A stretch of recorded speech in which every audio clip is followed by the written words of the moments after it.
Okay, hi guys, and welcome back to my YouTube channel. So today we're talking about the difference between INTPs and INTJs. And I think within the MBTI community, this is really one of the most confusing distinctions because the two types, despite having no similar functions, are actually quite similar. And most people, aside from taking the test, most people do really wonder whether they're an INTP or INTJ. So today, hopefully, we'll be able to sort that out. So first, we can start there with the temperament. INTPs and INTJs are both part of the rationale temperament. So they're both intuitives, they're both thinkers, they both like logic, facts, reasoning, they're both pragmatic, they're both objective, they both have a calm temperament, right? And both of them are introverts. So the INT, they do have a lot of similarities. But breaking it down in terms of functions, the INTP has introverted thinking followed by extroverted intuition, and the INTJ has introverted intuition followed by extroverted thinking. So, what does this translate to in the real world? INTPs, because of their introverted thinking, are more analytical, right? So, basically they love theories and dissecting things and really just analyzing something. Their goal is to really just understand something, right? We can compare the two functions without worrying about the position for a moment. So let's compare the introverted thinking versus extroverted thinking. So their primary goal is really just understanding the world, deconstructing it, and finding out the underlying principles and concepts that govern the world or whatever subject of interest they have. INTJs have extroverted thinking. So with extroverted thinking, understanding something is really only a means to an end. So they want information only insofar as it's useful. And by useful, they mean something that can be acted upon, right? So INTJs are less likely to care about theories which cannot be acted upon, right? They're more interested in theories that can actually be used in someone's daily life or in a field of research. So, just as an example, though it's not a very good example, but an INTP might want to study the behavioral psychology of insects. So let's say they're studying insects and they're just studying, like, what are their mating habits, or what are their behavioral, what is their social hierarchy or their behavioral systems. Whereas an INTJ would be more likely to study psychology itself because they feel in terms of their daily lives it would be more useful to study psychology. Now, I'm an INTP and I don't care about insects. I do study psychology, but it's just an example of their sort of preference in terms of certain theories. So the second thing with TI versus TE is that INTJs seek external validation for their ideas, whereas INTPs seek internal validation. So the big question to an INTP is, does this make logical sense? Whereas the big question to an INTJ is, does this make factual sense? Is it objective? So perhaps we should start by distinguishing logic from facts, right? or subjective versus objective thinking. So, for example, facts could be saying, like, okay, the sky is blue, and also saying that nitrogen is blue. But introverted thinking, that's extroverted thinking. So introverted thinking is trying to go deeper than that and to actually connect these facts inside our head and make sense of them. So, for example, a deduction would be, if I'm not sure if it's a abduction, deduction, or induction, but an INTP would basically say, if the sky is blue and if nitrogen is blue, then there is a possibility that the sky could be made up of nitrogen. I'm not sure if factually it is or not, but that's just an example of logic. So logic is really trying to go beyond the facts and read between the lines. And that's what INTPs do a lot. And that can be both advantageous and problematic at the same time. So, for example, again with the extroverted thinking, INTJs are better at proving their reasoning. So I think both types really excel at academia, like both are the types to really get straight A's. But I think INTJs are much better at getting straight A's and actually much better at pursuing higher education, especially PhDs, simply because one, due to the J part, they are long-term thinkers. So they're able to commit to degrees from a very early age. Like by the time an INTJ knows what a PhD is, they'll pursue it and they'll pursue it to the end. Two, they're much better at functioning within the school system because the school system is a bunch of rules, laws, and regulations. So, for example, when you're given a research paper or you're given just an assignment, the assignment has parameters and instructions that are meant to be followed. So, in terms of studying, INTJs are better.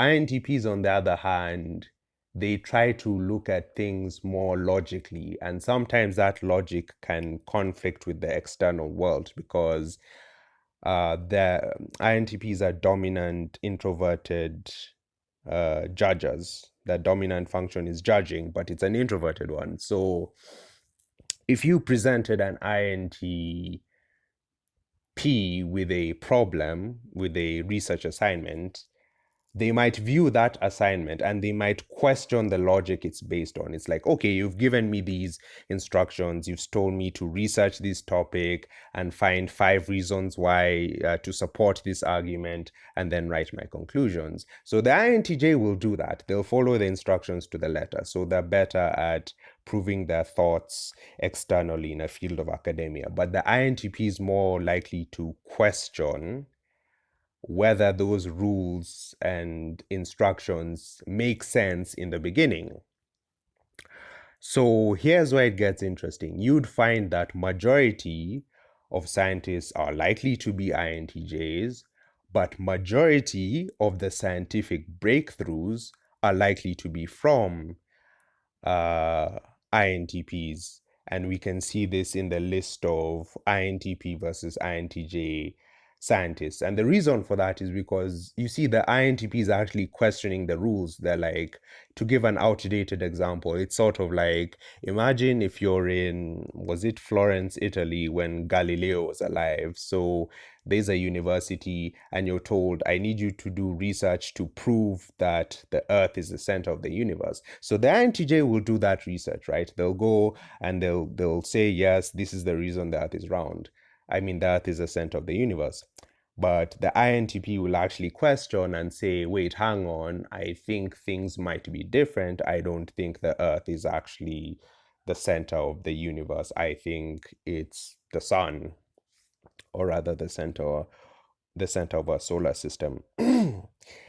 So INTPs are better at coming up with logical conclusions. However, proving them to other people is more difficult. INTJs are better at proving it, but coming up with new conclusions can be a bit more difficult for them.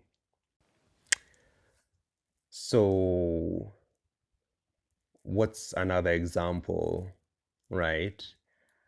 Another example is, let's say both of them studied martial arts, right? The INTP would focus on purely learning like the technique and the martial art and the sparring, but the INTJ will focus more on that objective proof, which is winning tournaments and competitions.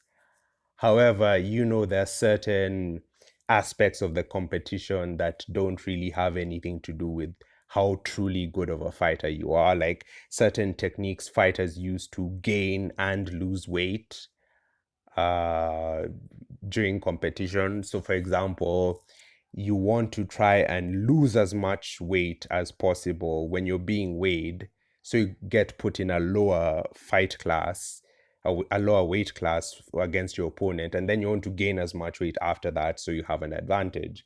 The INTP would more care about what's the true essence of that martial art, like how can they get better. And when it comes to sparring, they wouldn't necessarily spar for competition. They would only spar to get better. So they see sparring in competition as more of just proving how good you are, but they don't see it really as an opportunity to learn. So you might find out that INTPs in general tend to be less competitive than INTJs. INTJs have that TESE, so they're very, very competitive. In fact, that's what INTPs lack.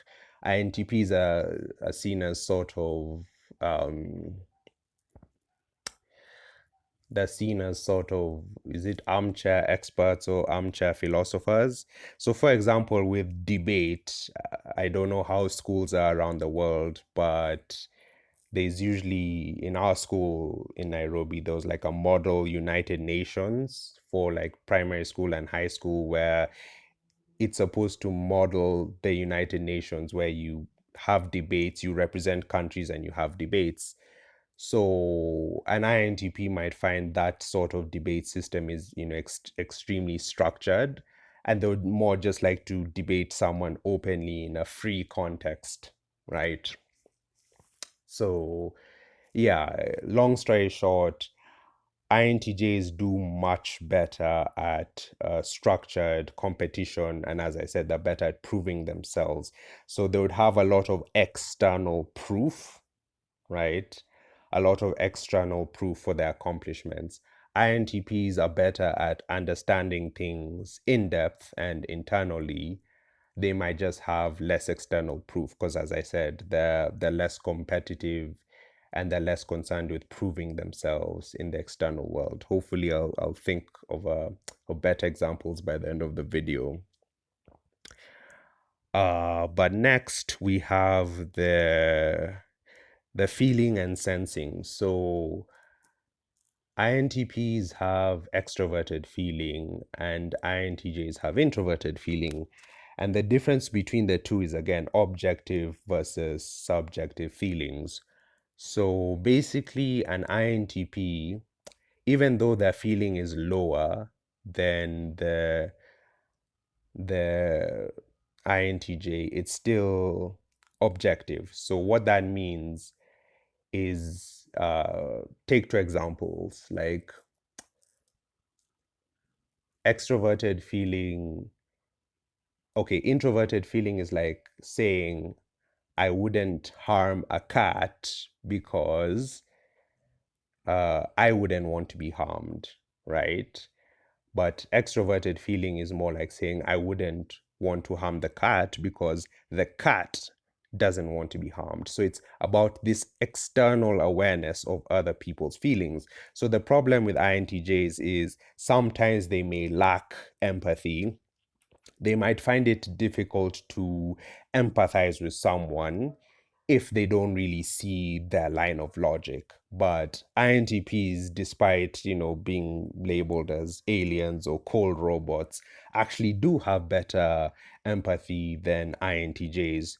So, for example, if you told an INTP, let's say you're a musician, let's say you have an INTP and an INTJ and both of them are scientists or something, and you said you're a musician and you're struggling, the INTJ will just be like, yeah, why don't you just get a real job? Why don't you just get a degree that has a more stable job and then you can do music on the side? But the INTP will be have more objective empathy and be like, okay, just because I want to do science doesn't mean everyone else wants to do science. So they would ask them, okay, have you tried these other methods of promoting your music? So because of that NEFE, they would brainstorm and try come up with ideas that are more tailor-made to that individual, because they're objectively viewing it. By objective empathy, it's more of treating people based on how they feel, not really about how you feel. So it's not really about how do you feel in that situation. It's objectively understanding how does that person feel in that situation, because how you would feel in a situation is actually very different from how someone else might feel. So your values, right? Your values, your goals, hopes, dreams, values, and objectives are very different and very individualistic, but INTJs don't always recognize that. So I think I'll end the video here and there'll be a part two.